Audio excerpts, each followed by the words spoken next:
જય શ્રી કૃષ્ણ. હમણાં એક ફંક્શનમાં સાસુ માટે બોલવાનું હતું. એક બેન બહુ સરસ બોલ્યા, સાસુ એટલે સવાઈમાં, જે ખીજાય પણ સવાયું, પણ પ્રેમ પણ સવાયો જ કરે. હજી તો ખોળામાં નાનું બાળક હોય ને, બાળકનો જન્મ થાય ને, હજી દીકરો ખોળામાં હોય ને, ત્યાં તો વહુના સપના જોવા માંડે, અને ત્યારથી ઝીણો ઝીણો દાગીનો કે જે કયો એ ભેગું કરવા માંડે કે ના વહુને કામ લાગશે, વહુને ચડાવવા કામ લાગશે, એમ કરી બધું ભેગું કરશે. પોતાના છોકરાઓને ભણાવવા ગણાવવામાં આગળ વધારવામાં પાછું ફરીને નહીં જોવે, પૂરી મહેનત કરશે કે ના એ લોકોની લાઈફ સારી જવી જોઈએ. જ્યારે વહુ પરણીને આવશે ને ઘરે, ત્યારે દીકરા સાથે ઘર ને ઘર સાથે દીકરો બંને વહુને સોંપશે કે આજથી આ તમારું, અને ઝીણું ઝીણું શીખડાવશે એને, નાનામાં નાની વસ્તુ એને શીખડાવશે કે ના કે હવે એ લોકોનું જીવન સારું જવું જોઈએ, સુખેથી રહેવા જોઈએ. જો શીખશે તો એને જ કામ લાગશે. પોતે ક્યાંય બહાર જશે ને તો બધે એને એની વહુ યાદ આવશે. કંઈ શોપિંગ કરશે ને તો શું લઉં એના માટે, એને આ ગમશે, એને આ ભાવશે, એની આ પસંદગી છે.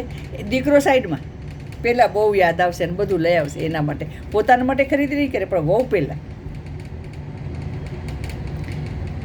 પોતે ફંક્શનમાં ક્યાંય જશે ને, જો વહુ સાથે હશે ને તો કોલર ટાઈટ, એન્ટ્રી તો એવી રૂઆબદાર મારશે, અને એમાં જો કોઈએ વહુના વખાણ કર્યા બે, તો એ વખાણ ઘરે આવીને 10 થઈ જશે. એટલા ફૂલી ગયા હશે, એનું મોઢું આમ ફૂલી ગયું હશે, ખીલી ગયું હશે, એટલી ખુશ હશે.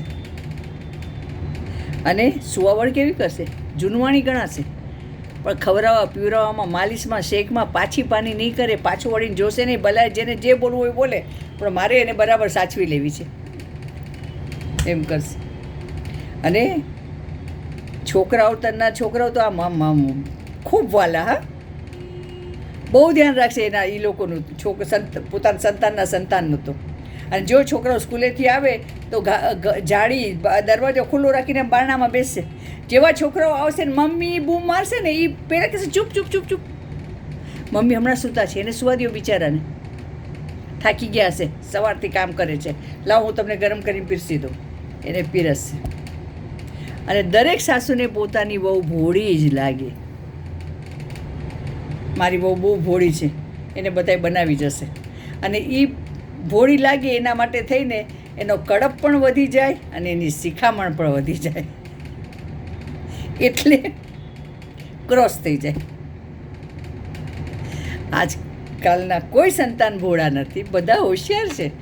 દરેક સાસુ થોડોક કડપ તો હવે રહ્યો નથી, પણ થોડીક શિખામણી ઓછી કરે ને તો સાચું જ સાસુ સવાયા જ છે.